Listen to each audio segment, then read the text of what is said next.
본문을 보면서 이집트라는 나라 여러분들 아실 겁니다.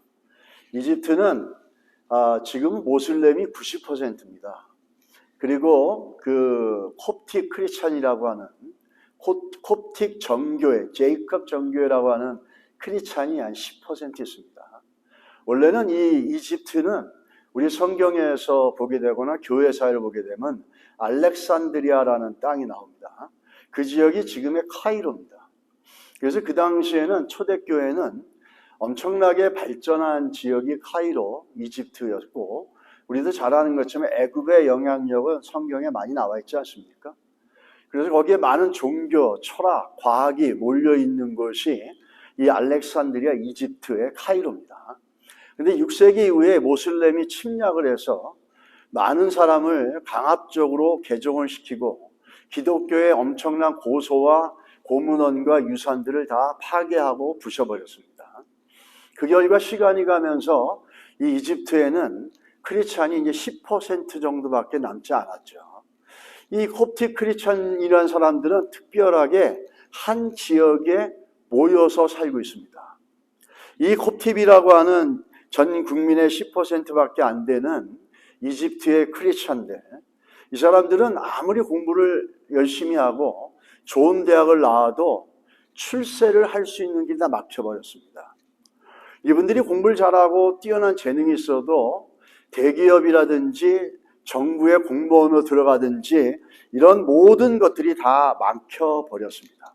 정부도 들어갈 수 없고 공무원도 될 수 없고 큰 기업들, 유수한 기업들, 어떤 것들도 들어갈 수 있는 기회나 권리가 없이 다 차단되어졌습니다. 이유가 뭐냐면 예수를 믿는다는 것 때문입니다. 예수를 믿는다는 것 때문에, 크리스찬이라는 것 때문에 그들은 그 모든 특권과 권리가 차단되어지고 강압적으로 포기되어지고 버려지고 자기들이 유지할 수 없고 주장할 수가 없게 됐습니다. 70년대쯤에 어떤 일이 있었냐면 이슬람 정부의 리더가 그 가버너가 크리스찬 리더를 불러서 이런 딜을 합니다. 뭐라고 그러냐면 너희에게 신앙의 자유를 주겠다. 그 대신에 너희는 모카탐이라는 곳에 가서 살아라. 이스라엘 정부가 제안한 모카탐 지역은 이집트의 수도 카이로의 모퉁이에 있으면서 모든 쓰레기가 모여지는 것입니다. 우리 예전에 서울에도 그런 데가 있었죠. 서울에 모든 쓰레기가 모여지는 데가 있었어요. 그래서 필리핀에도 가면 스모키 마운틴이라고 해서 모든 쓰레기가 모이는 데가 있죠. 이 모카탐이라는 지역은 이집트의 카이로에 모든 쓰레기가 모여지는 쓰레기 매립장입니다. 거기서만 산다면은 너희들에게 신앙의 자유를 주겠다라는 겁니다.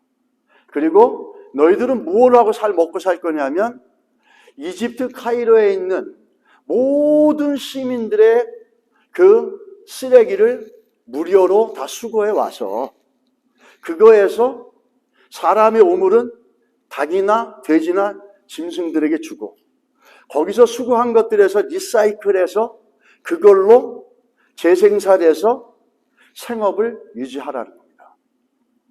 이게 이집트 카이로에 사는 한 2만 명쯤 되는 크리스찬들의 삶입니다. 그렇게 살면서 있는 사람들인데 이들은 그곳에서 무엇 때문에 그렇게 사냐면 예수 믿는다는 신앙 때문에 그렇게 사는 겁니다. 그래서 모든 권리를 포기한 거죠. 우리 그 다음에 보시게 되면은 이 제블린이라는 사람들이 있는데 이 제블린이라는 사람들이 크리스찬입니다. 이들은 어떤 사람이라고 불리냐면 쓰레기를 수거하는 크리스찬이라는 뜻입니다. 이스라엘의 이집트의 카이로의 모든 쓰레기를 다 수거해가지고 저렇게 자체적으로 리사이클링을 해서 거기서 필요한 것들을 공급받고 판매하며 살아가는 초라하고 비참하고 냄새나는 삶이죠. 뭐 때문에 그렇게 삽니까? 예수 때문에 자기들이 가질 수 있는 모든 권리가 포기되어진 겁니다. 버려진 겁니다. 크리스찬 리더에게 정부 관료가 니네가 모카탐이라는 데서만 살게 되면 신앙의 자유를 주겠다 그러니까 이집트 크리스천들이 두말하지 않고 예스했다는 겁니다. 쓰레기를 치우면서 비참하게 살아도 우리는 하나님을 경외하며 예수를 신뢰하며 살겠다라는 겁니다. 여러분과 저의 삶과 비교해보면 말이 안 되는 거죠. 우리들의 삶에 비교해보면 쓰레기를 수거하면서 쓰레기장에서 산다는 것 자체가 우리는 상상이 안 되지 않습니까? 예수를 믿는데 우리 누군가에게 그런 삶을 살라 그러면 아마 여러분이나 저나 예스하고 기꺼이 따라갈 사람 얼마나 있을지 우리가 지금 질문이 생기지 않습니까? 그렇게 포기하면서 살아가는데 이들은 저렇게 그 제블린 모카탐 지역은 저런 크리스천들이 쓰레기를 모아서 조그만 소형차에다가 쓰레기를 막 엄청나게 싣고 조그만 당나귀에다가 엄청나게 그 짐을 쓰레기를 실어서 그걸 운반을 합니다. 그래서 거기를 갈래 거기에는 어떤 게 유명하냐면 모카탐에는 동굴교회가 있습니다. 동굴교회가 한 7개가 있는데 그 중에 가장 큰 데가 한 2만 명이 들어갈 수 있는 곳이라고 합니다. 그런데 저 동굴교회를 가려면 모카탐이라고 하는 저 쓰레기 지역을 그 도시를 통과하고 가야 된다는 거죠. 냄새가 나고 지저분하죠. 근데 이들은 주일이면은 옷을 깨끗이 입고 샤워를 하고 깨끗하게 하고서 기쁨으로 저 동굴, 산 절벽을 깎아서 만든 그 안에 동굴 교회를 찾아가서 예배를 드립니다. 그 예배를 드리는 것, 하나님을 섬기는 것, 예수 그리스도를 따라가는 제자의 삶을 살기 위해서 그들은 자기들이 누릴 수 있는 모든 권리와 편리함을 버리고 포기했다는 거죠. 여러분과 저는 예수를 믿는 성도라고 불려집니다. 이 제블린이라는 사람들, 이 크리스찬들, 모카탐에 사는 크리스찬들을 보면은 도전이 됩니다. 나는 예수를 믿는 것 때문에 뭐를 포기하고 사는가? 우리는 예수를 믿는다는 것 때문에, 성도라는 것 때문에 뭐를 포기한 것이 있나? 예수 때문에 예수 이름으로 얻으려고 그러고 받아가려고만 하고 누리려고만 하지 예수 때문에 내가 포기한 게 뭘까? 예수 그리스도의 교회와 예수 그리스도의 몸된 교회를 위해서 나는 뭘 포기했나? 라고 하는 도전이 들어옵니다. 우리 그 이스라엘 백성들 오늘 본문에서 보시게 되면 어떤 상황이냐면 사무엘상 12장 17절로 19절에 보면 밀베는 때가 된 거예요. 어저께 우리가 지난주에도 얘기했지만은 사울이 그들에게 설교를 하지 않습니까? 사울을 구한 것에 대한 것들을 얘기하면서 내가 너희들에게 잘못한 게 있느냐? 없다. 그런데 너희들은 어떻게 사울을 인간의 왕을 세워서 하나님의 통치를 거부하고 불순종하느냐? 이렇게 얘기를 하고 그러면서 뭘 보여주냐면 17절에서 18절에 밀베는 때 아니냐 그렇습니다. 무슨 뜻이냐면 우기철이 아니라 건기철이라는 겁니다. 비 한 방울 내리지 않는 철이라는 거예요. 이때에 하나님이 뭘 보내냐면 우레와 비를 보내십니다. 그러면서 우레와 비를 보내면서 여호와 목전에서 범한 죄악이 큼을 너희에게 밝히 알게 하시리라. 하나님이 이스라엘 백성들이 가지고 있는 하나님을 불신하고 하나님을 거부하고 그래서 왕을 세우는 것, 세상 사람들이 볼 때는 왕을 세우는 게 뭐가 죄가 되겠습니까? 이렇게 얘기하지만 하나님의 백성들에게는 하나님을 신뢰하지 않고 왕을 세운다는 것 자체가 이건 엄청나게 불순종의 모습이라는 거죠. 그걸 하나님은 아시고 있다는 거예요. 그 죄악이 얼마나 큰지 하나님이 아시고 있다라고 하면서 그 사인으로 뭘 보여주냐면은 우기철도 아닌데 천둥이 치면서 비가 쏟아지는 거예요. 그러면서 사무엘이 여호와께 아뢰되 여호와께서 그날에 우레와 비를 보내시니 모든 백성이 여호와와 사무엘을 크게 두려워하느니라. 그렇지 않겠습니까? 비가 오지도 않는데 갑자기 천둥이 치고 번개가 치면서 비가 막 쏟아지면서 너희들의 죄를 내가 알고 있다. 그러면 또 한 가지 무슨 얘기를 하고 있는 겁니까? 정말 이 세상의 통치자가 누구냐? 한 인생의 희노애락을 다 주관하시는 분이 누구시냐? 또 한 나라의 역사의 흥망성쇠를 결정하는 분이 누구시냐? 정말 너희가 믿고 따라야 될 주관자가 누구인지를 하나님은 자연을 통치하고 있고 다스리고 있는 걸 통해서 보여주고 있다는 겁니다. 사울이 아니라는 거죠. 하나님의 아버지시라는 겁니다. 그거를 보여주고 있는 거예요. 그런데 이렇게 하나님께서 놀라운 하나님의 사인을 보여주면서 진정한 역사와 인생의 주관자가 누구인지를 보여주시면서 사인을 보여주셨는데도 불구하고 이스라엘 반응은 어떠냐는 거죠. 이스라엘 백성들의 리액션은 어땠을까요? 아, 하나님 용서해 주십시오. 회개했을까요? 아니에요. 끝까지 버리지 못합니다. 당신의 하나님 여호와께 기도하여 우리가 죽지 않게 하소서, 이렇게 얘기합니다. 그들은 자신들의 결정과 생각을 포기하지 않습니다. 오히려 자신들의 뜻과 생각을 포기할 수 없으니까 사무엘에게 그 뜻은 포기하지 못하겠으니까 하나님이 우리 심판하지 않고 우리한테 진노하지 않도록 좀 기도 좀 해주세요. 하나님의 뜻과 우리의 뜻이 다른 건 알지만은 우리 포기 못하겠습니다. 그러니까 포기 못한다고 하나님 우리를 질책하고 우리를 징계하지 않도록 제발 기도해 주세요, 이런 거예요.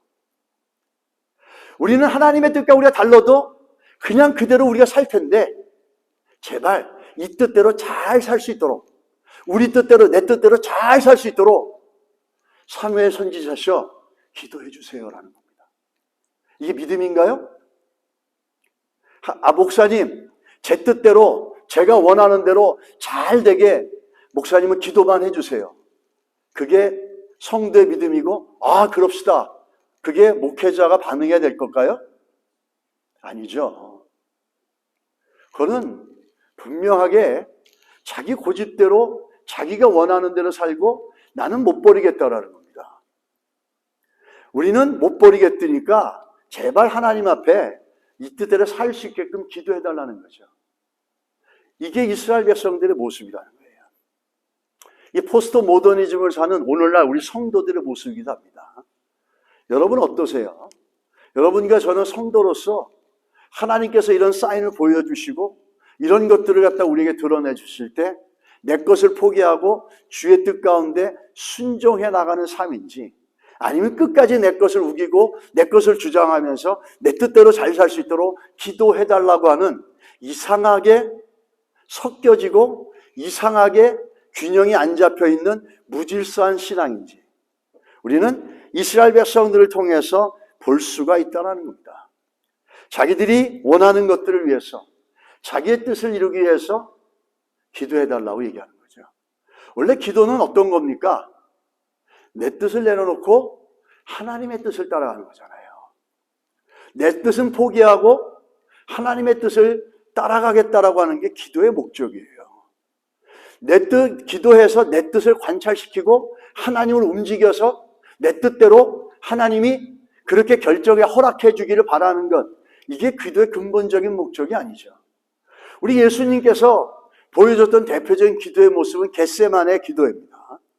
예수님이 어떻게 하십니까?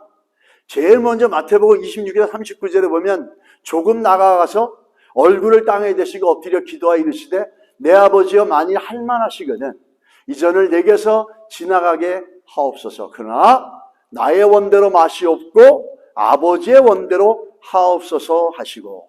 아멘. 이렇게 하시고 한 번으로 끝난 게 아니에요. 또 한 번 기도하십니다. 다시 두 번째 나가 기도하여 이르시되 내 아버지여 만일 내가 마시지 않고는 이 잔이 내게서 지나갈 수 없거든 아버지의 원대로 되기를 원하나이다 하시고. 아멘. 예수님도 자기의 뜻을 포기하고 하나님의 뜻에 순종해 나가는 게 쉽지 않을 수도 있었어요. 우리와 같은 육체를 입었기 때문에. 그러나 그분은 끝까지 기도하면서 아버지의 뜻이 이루어지고 자기의 뜻이 포기되어지기를 계속해서 기도해 갔다는 겁니다. 이게 기도가 보여주는 가장 중요한 모습이죠. 근본적인 원형입니다. 여러분, 우리가 기도하고 우리가 간구해 나갈 때 주의 뜻이 이루어질 수 있기를 기도해 나가는 좋은 믿음이 되시기를 주의 이름으로 축복합니다. 우리는 이 19절을 보게 되면 하나님이 천둥과 비를 내리시면서 누가 이 세상의 진짜 왕인가를 보여주고 계시는 겁니다. 이스라엘 백성들 하나님께 순종하는 하나님의 뜻에는 별로 관심이 없었고 자기 뜻대로 그냥 살아가려고 그러는 거예요. 이 모든 죄에 왕을 구하는 악을 더하였나이다. 이 말은 무슨 얘기죠? 이스라엘 백성들이 하는 말이에요. 자기 입으로. 우리가 죄를 많이 졌지만 그 많은 죄 중에 또 하나의 죄를 더 졌는데 그게 뭐냐면 왕을 구하는 죄를 졌다라는 거예요. 그 말은 뭐죠? 우리가 왕을 구하는 것이 죄인 줄 안다는 거예요. 그런데 못 고치겠다라는 거예요. 우리가 지금 가지고 있는 것이 우리의 뜻과 우리의 결정이 죄인 건 안다는 거예요. 하나님과 totally against 된 거예요. 그런데 못 고치겠다라는 거예요. 아는데도 못 고치겠다라는 거예요. 그대로 가겠다라는 겁니다. 자신들의 죄를 다 알지만은 고치지는 않겠다라는 겁니다. 이게 이스라엘 백성들의 영적 상태였고 이게 사사기서의 영적인 분위기였어요.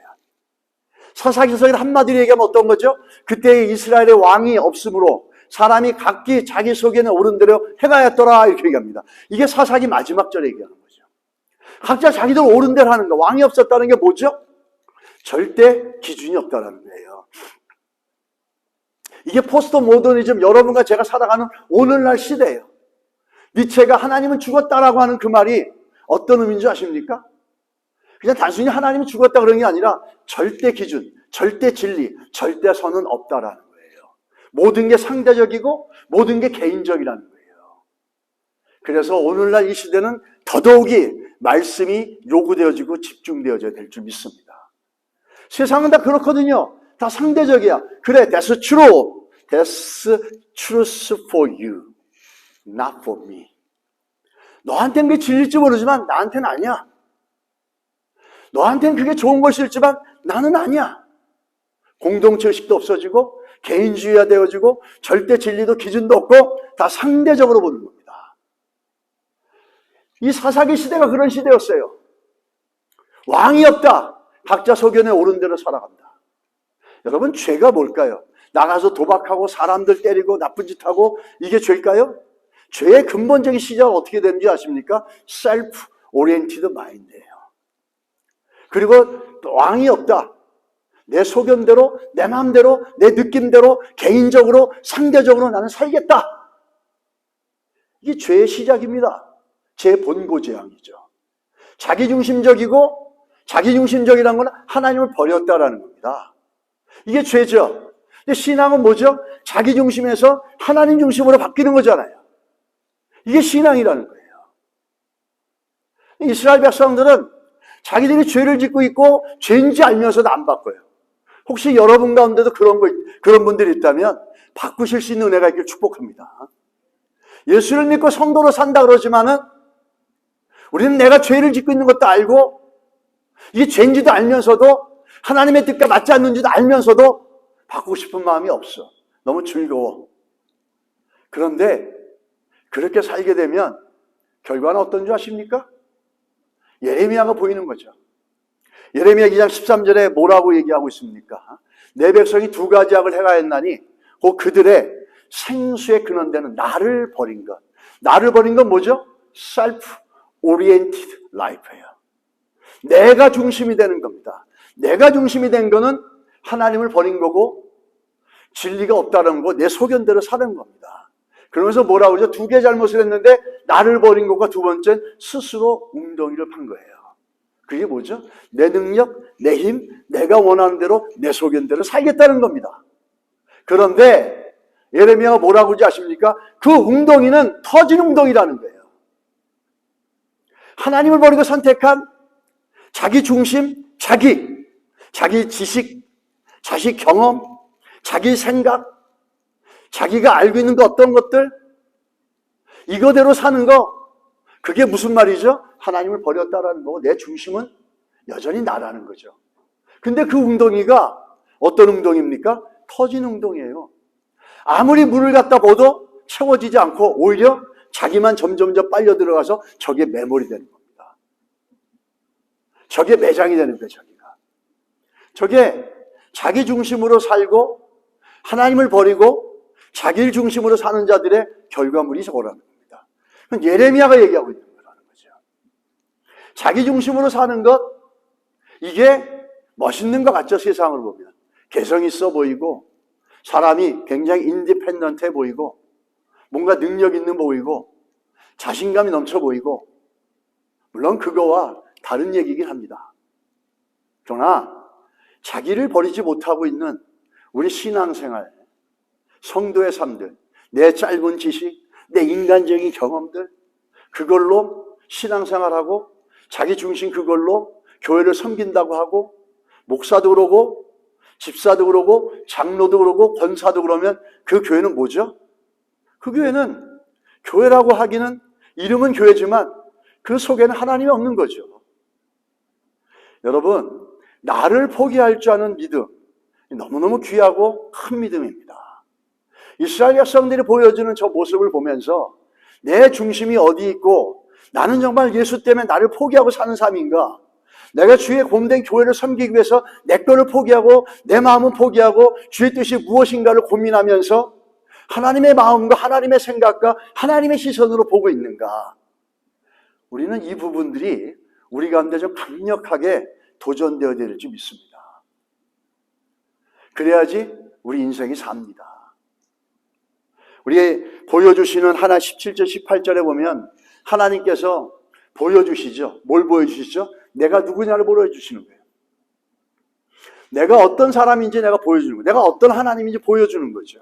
그러니까 밀베는 때 비가 안 오는데도 막 비를 끌어내려오시고 천둥을 치게 하셔서 이스라엘 백성들에게 정말 자연을 통치하시고 우주 만물을 통치하시는 분이 하나님이시라는 걸 보여줍니다. 이 얘기는 뭐죠? 이스라엘 백성들을 얼마나 무섭게 하고 얼마든지 무섭게 하고 두렵게 하서라도 강압적으로 하서라도 하나님께서는 굴복시키고 하나님의 뜻에 순종시킬 수도 있다는 거예요.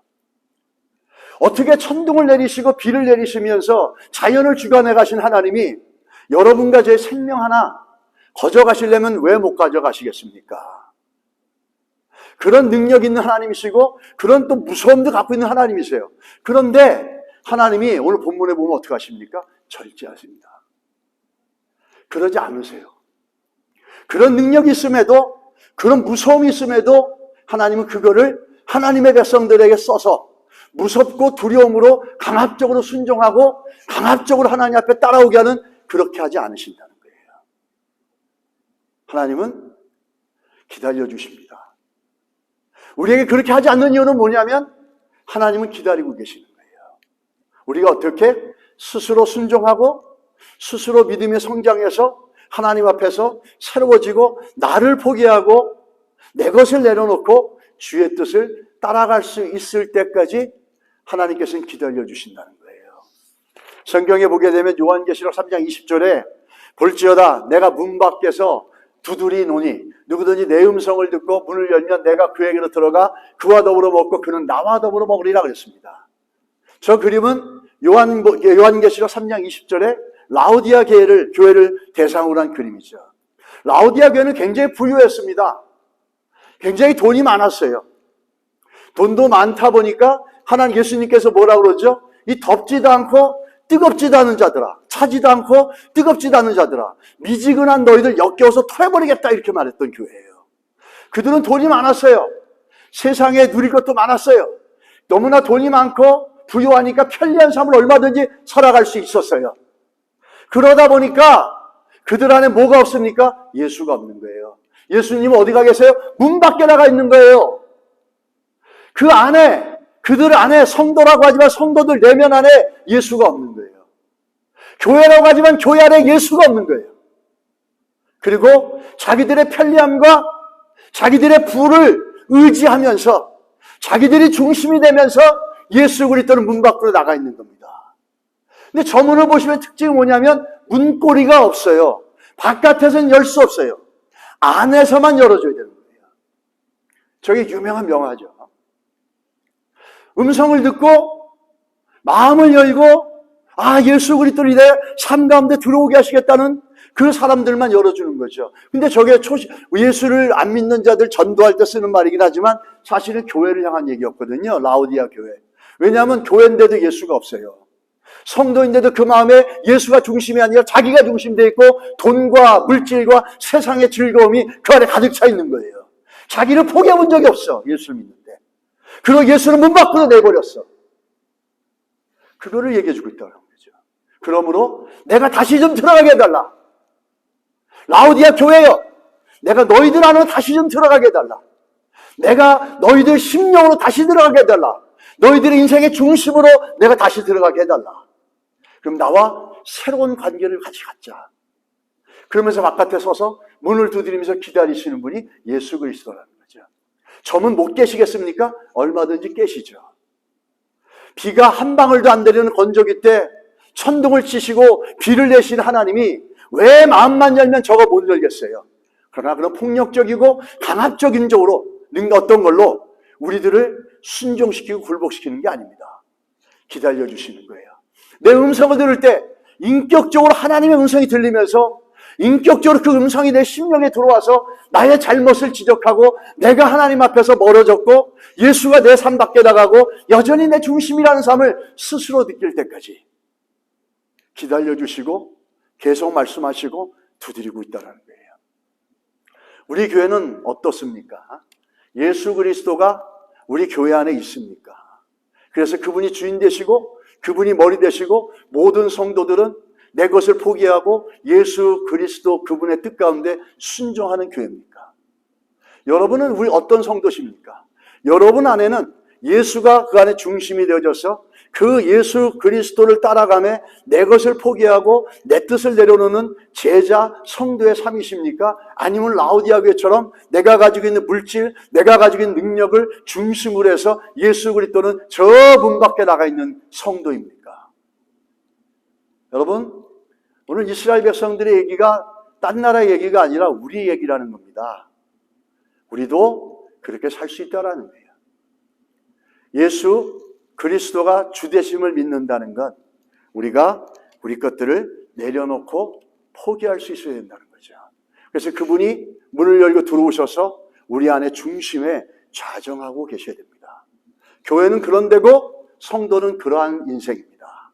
그게 성도고 그게 교회입니다. 내 뜻대로 안 되면 다 떠받쳐버리고 내 마음대로 안 되면 다 틀린 거고 내 마음대로 안 되면 뒤에서 욕하고 이게 성도가 아니죠. 한 번도 포기해보지 않은 사람들이 이렇게 하는 거죠. 교회는 그리스도가 머리가 되고 그분께 내 것을 내려놓고 순종하며 따라가야 되는데 다 각자 이렇게 해야 된다 저렇게 해야 된다 자기 지식과 상식을 딸고 하나님은 저쪽으로 빼버리고 어떤 건 믿음으로 하고 어떤 건 자기 상식으로 하고 이게 교회입니까? 그럼 교회 아니죠. 여러분 우리 말씀을 통해서 우리가 다시 클린징 되기를 바랍니다. 제자, 성도는 뭘까?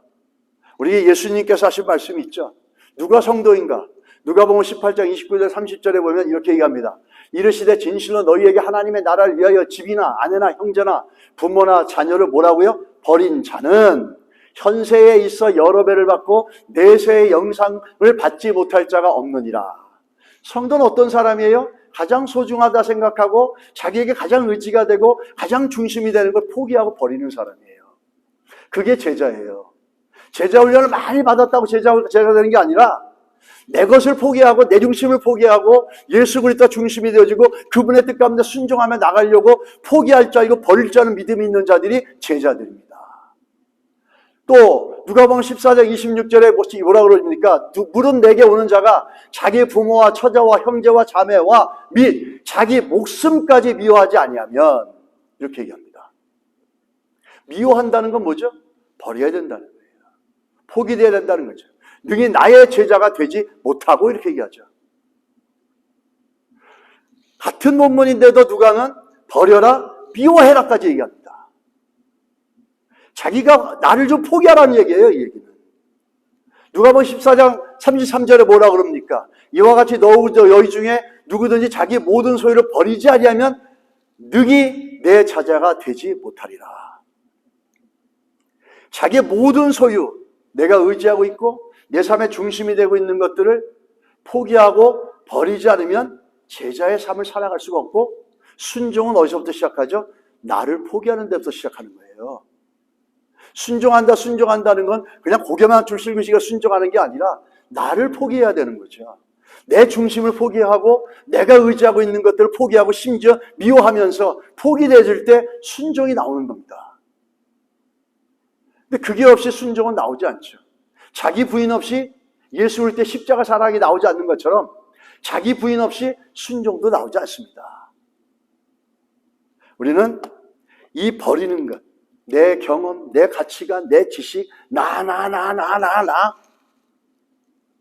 이거 버리지 않고 순종이 일어나지 않는다는 걸 얘기하는 거예요.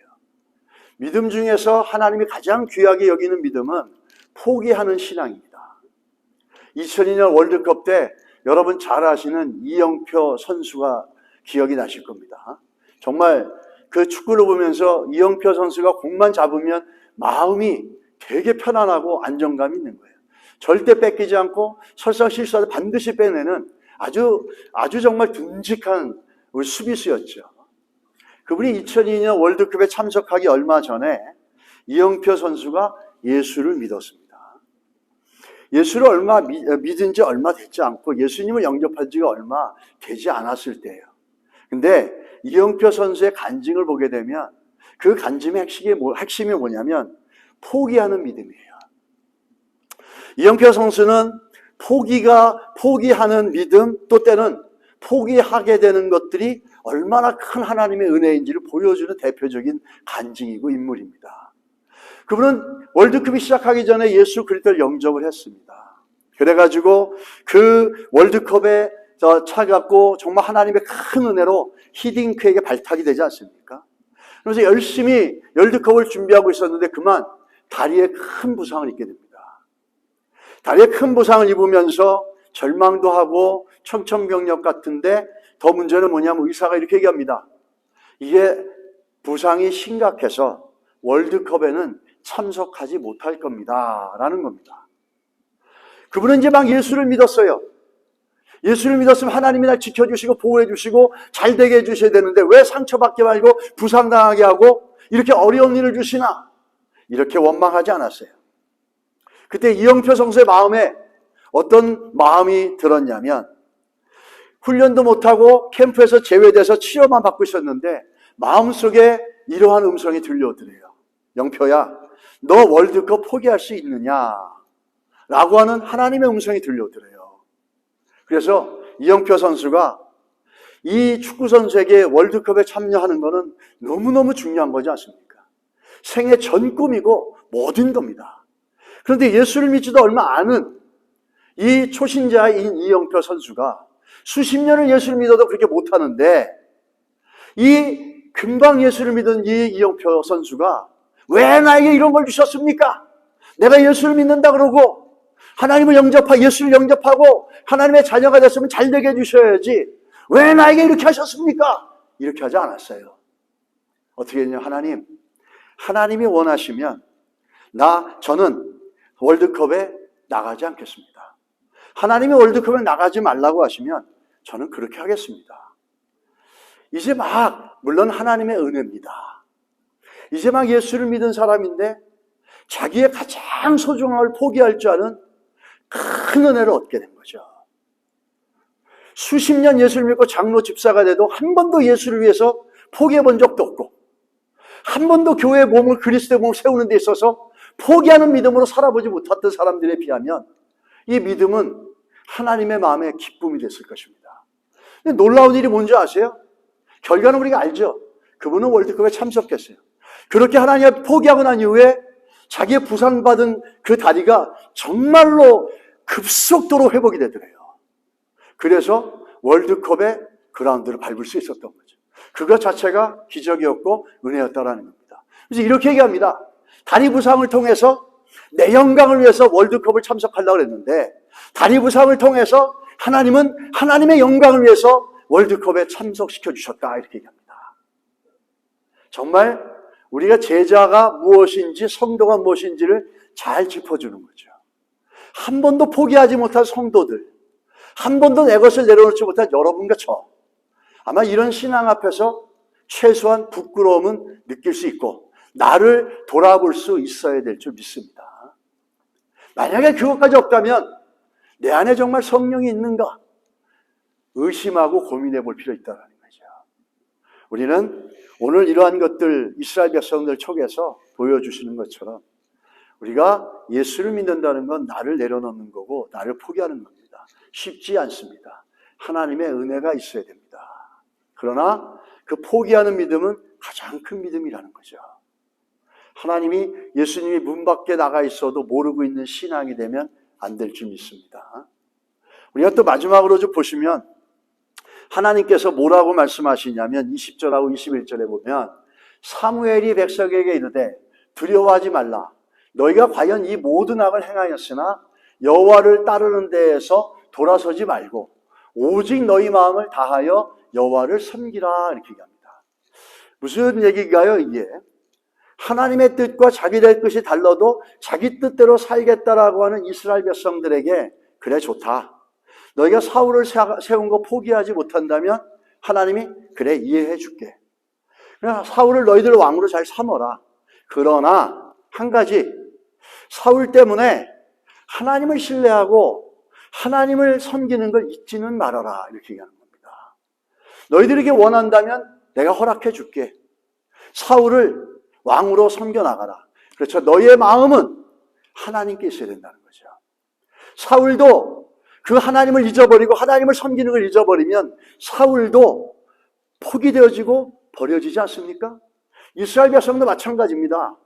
너희가 사울 왕을 세웠다 할지라도 내가 은혜를 줄 테니까 다시 한번 기회를 줄 테니까 너희들은 어떻게 해야 되냐면 사울 왕으로 세웠지만은 진정한 하나님, 진정한 왕이신 하나님을 향해서 너희 마음과 생각을 놓지 말고 집중해라는 겁니다.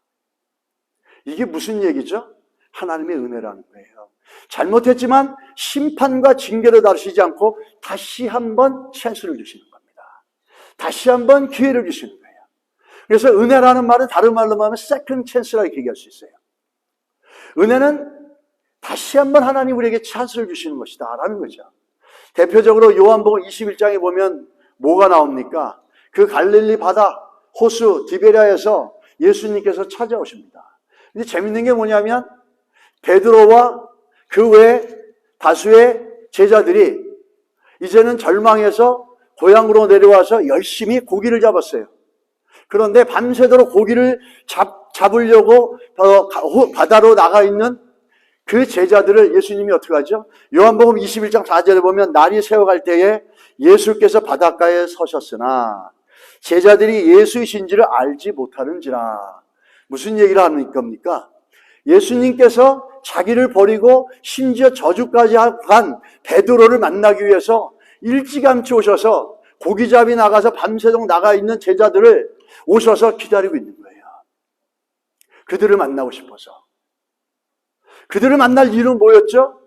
자기를 버리고 간 베드로, 자기를 심지어 저주까지 한 베드로를 용서해주고 화해시켜 주셔서 다시 그를 하나님이 원하시는 뜻 가운데 그를 세워서 다시 세컨드 찬스를 줘서 주의 나라를 섬길 수 있게 하는 것이에요. 그래서 예수님께서 먼저 오셔서 기다리고 있는 겁니다. 뭘 잘한 게 있다고, 이들이 뭘 그렇게 잘한 게 있다고 밤새도록 기다리시면서 그들이 올 때를 그 바닷가에서 쇼레에서 기다리고 계시는 거예요. 그러면서 예수님인지도 몰라요. 너희들이 바닷가에 가서 밤새도록 고기를 잡았는데 많이 잡았느냐? 그러니까 못 잡았습니다. 그럽니다. 그러자 저기 오른편에 깊은 곳에 가서 그물을 던지라 이렇게 얘기합니다. 그러자 예수께서 베드로에게 내가 예수다 라고 얘기하니까 베드로가 그때서 깨닫고 배에서 뛰어내려오면서 예수를 맞이합니다. 우리 이 사건을 보면서 우리가 잘하는 거죠. 3번 물어보면서 마치 베드로가 3번 부인했던 것처럼 3번 예수님께서 다시 물어보시면서 베드로를 회복시켜 주십니다. 다시 그러면서 우린 잘하는 게 있죠. 어떤 사건이 일어납니까? 베드로는 이 디베랴, 요한복음 21장을 통해서 예수 그리스도께서 그 마음을 만져주시고 회복시켜 주심을 통해서 그는 완전히 바뀌어집니다. 사도행전 초반에 베드로는 어떻습니까? 사람이 무서워서 도망갔고 어린 소녀의 말 한마디에 무서워서 예수님을 저주하며 도망갔던 사람이었어요. 그런데 사람을 무서워하지 않고 세상 사람들과 관료들 앞에서 내가 하나님을 기쁘게 할까 사람을 기쁘게 할까, 사람의 말에 순종할까 하나님 말에 순종할 것이냐, 하나님께 순종하는 게 옳도다 이러면서 담대하게 바뀌어집니다. 그러면서 담대하게 복음을 전하는 전혀 다른 모습이 되어졌다는 거예요. 우리 하나님께서 이스라엘 백성들에게 세컨드 찬스를 주신 거예요. 그래, 좋다. 사울, 너희들이 그렇게 원하면 해라. 그렇지만 너희들 기억해라. 사울을 세웠을 때 어떻게 했죠? 하나님을 거부했지 않습니까? 사울을 세웠어도 너희가 마음을 여호와 하나님께 드리고 하나님을 향해서 흔들리지 않고 집중한다면 내가 다시 너희들의 세컨 찬스를 줄 테니까. 그 말은 뭐죠? 세컨 찬스를 주시고 은혜를 주셨다니까 그냥 그대로 그 모습대로 살라는 얘기가 아니라는 겁니다. 이제는 좀 나아지라는 거죠. 이제는 좀 더 나아지라는 겁니다. 예전에 그 모습 반복하지 말라는 거죠. 우리 하나님의 은혜를 얘기하면서 내가 지금 이 모습 이대로 살아도 되는 것처럼 생각합니다. 하나님 우리에게 천둥을 치고 번개를 쳐서 무섭게 하고 어딘가를 쳐서 부러뜨려가지고 순종하게 만들지 않고 끊임없이 또 기회를 줘서 네가 사울을 세웠어? 알았어. 이해해줄게. 대신에 사울 세울 때처럼 그런 마음으로 살면 안 돼. 앞으로는 나를 잘 섬기면서 하나님만 바라보며 살아야 돼. 라고 하면서 세컨 찬스를 준 거를 갖고 그냥 이렇게 살아도 되겠지 하고 생각하면 안 된다는 겁니다. 더 나아져야 된다는 거죠. 어디에? 우리의 중심이 하나님께로 돌려져야 된다는 거예요. 하나님 우리를 이렇게 다뤄가십니다. 우리를 포기하게 하시는데 번개를 치고 천둥을 쳐서 두려움과 공포를 하는 게 아니라 기다려주시고 또 다시 한번 세컨 찬스를 주면서 우리의 중심이 나에서 예수 그리스도로 바뀌고 내 것을 포기하고 주의 뜻을 따라가는 성도다운 삶을 살 수 있도록 예수께서는 하나님께서 우리에게 기회를 주시고 세컨 찬스를 주셔서 기다리신다는 거예요. 그래서 우리가 더 나아지길 바란다는 겁니다. 그만큼 우리들은 하나님 앞에 소중한 하나님의 자녀라는 거죠. 예전에 어떤 글을 읽었는데 그 글에 보니까 이런 내용이 있습니다. 남태평양의 키니와타라는 섬에 자니 링고라는 성실한 청년이 살고 있었는데 결혼을 앞두게 됐는데 그 동네는 어떤 풍습이 있었냐면은 결혼을 할 때 소를 사다가 그 시댁에 와이프 집에다가 소를 주고 그리고 와이프를 데리고 와서 결혼을 하는 겁니다. 그래서 제일 값이 안 나가는 인기가 없고 못생기고 별로 사람들이 좋아하지 않는 스타일의 신부는 소 한 마리, 두 마리 정도면 얼마든지 결혼할 수 있었던 거예요. 그러면 정말 그 좋은 배필이 될 수 있고 사람들이 다 선호하는 그런 신부감은 한 4마리 정도를 줘야 되는 겁니다. 그런데 이 자니 링고라는 청년이 결혼한 사리따라는 여인이 있었는데 처녀가 있었는데 그 처녀는 그렇게 매혹적인 사람이 아니었어요. 오히려 모든 면에서 그렇게 인기가 없었습니다. 그래서 그 어머니 아버지조차도 내 딸이 시집이나 제대로 갈까 고민을 했던 거죠. 그랬는데 이 사리따라고 하는 그렇게 볼품없고 못생긴 그 여인 처자에게 그 자니 링고라고 하는 청년이 몇 마리의 소를 갖다 줬냐면 8마리의 소를 줍니다. 사람들은 욕을 하는 거예요. 비난을 하는 겁니다. 아무 가치도 없는 저 사람은 소 2마리 정도도 아까운 여자인데 저런 여자에게 어떻게 소 8마리를 줘가면서 결혼을 하느냐. 근데 이 자니 링고에게 어느 날 한 기자가 찾아옵니다. 그 퍼트리샤 맥거리라고 하는 작가 기자가 찾아와서 이 자니 링고 집에 머물게 됩니다. 그런데 그 집에 머물면서 그 소문을 들었던 이 기자는 부인인 사리딸을 보고 깜짝 놀랍니다. 그 집에 가서 사리딸 봤더니 이게 들리는 소문하고 너무 다른 거예요. 그 사리딸을 보는 순간 이렇게 아름답고 이렇게 그 엘레강스하고 눈은 초롱초롱 빛나고 밝은 미소를 갖고 있고 정말 힘찬 걸음과 매력이 철철 넘치는 거예요. 그래서 남편이 자니 링고에게 물었습니다. 왜 사람들은 저렇게 귀하고 멋있고 매력 있는 여인들에게 8마리의 소를 주고 당신을 비난합니까? 이렇게 얘기를 한 거죠. 이분은 이렇게 얘기합니다. 남편이. 사람들이 여자들이 모이면은 이게 항상 주제를 했다는 겁니다. 우리 남편은 나를 소 2마리를 주고 샀어. 우리 남편은 나를 소 4마리를 주고 결혼했어. 그 얘기 뭐죠? 그만큼 자기들이 괜찮은 존재라는 걸 과시하는 겁니다. 그런데 그렇지도 않은 여인에게 소 8마리를 준 이유가 뭡니까? 이렇게 얘기하는 거죠. 자기 와이프가 다른 사람들과 얘기할 때 상처받는 게 싫었고, 자기가 자기 와이프를 사랑하는 그 마음은 외모가 아니라 그 사랑하는 마음은 소 8마리보다 더 이상의 가치가 있었다는 겁니다. 그런데 놀라운 건 뭔지 아십니까? 그렇게 소중하게 여겨주고 그렇게 가치 있게 여겨주니까 그 여인이 한간에 들려왔던 과거와 다르게 너무너무나 좋은 사람으로 매력 있는 존재로 세워지고 변화됐다는 겁니다. 우리 예수 믿는 성도도 마찬가지입니다. 예수께서 우리를 소중히 여기셔서 우리에게 예수 그리스도를 보내주셔서 그가 십자가에 피 흘려 죽으심으로 우리의 죄를 용서하시고 사하시고 그를 믿는 자마다 하나님의 자녀가 되는 특권과 권세를 주셨습니다. 그런 우리들을 소중히 여기시기 때문에 세컨 찬스의 은혜를 주시면서 그것을 깨닫고 우리도 하나님의 그 기대치만큼 새로워지고 변화되고 성장해 나가기를 하나님은 기대하시고 기다리고 계시다라는 겁니다. 하나님 우리에게 은혜를 주셨다는 것, 내 삶이 지금 잘 가고 있는 것, 어떻게 보면은 잘해서 잘 가는 게 아니라 하나님이 은혜를 주셨기 때문에 이스라엘 백성처럼 세컨 찬스를 주셨기 때문이에요. 이럴 때 우리는 어떻게 해야 되겠죠?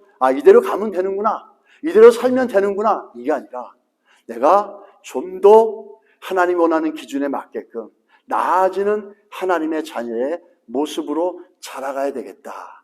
다시 말하면 내 중심을 바꾸고 포기하고 예수 그리스도가 중심이 되는 삶을 살아가는 하나님 보시기에 아름답고 고풍스럽고 또 엘레강스한 그런 영적인 존재들이 되어져야 될 줄 믿습니다. 이 모습이 우리들한테 있을 때 우리들의 삶은 정말 하나님께서 주시는 많은 유익과 부유함들로 우리를 채워주시고 복되게 해주실 줄 믿습니다. 그런 은혜들이 우리 가운데 있고 예수 때문에 나를 좀 내려놓을 수 있는 아름다운 인생이 되시기를 주님의 이름으로 축원합니다.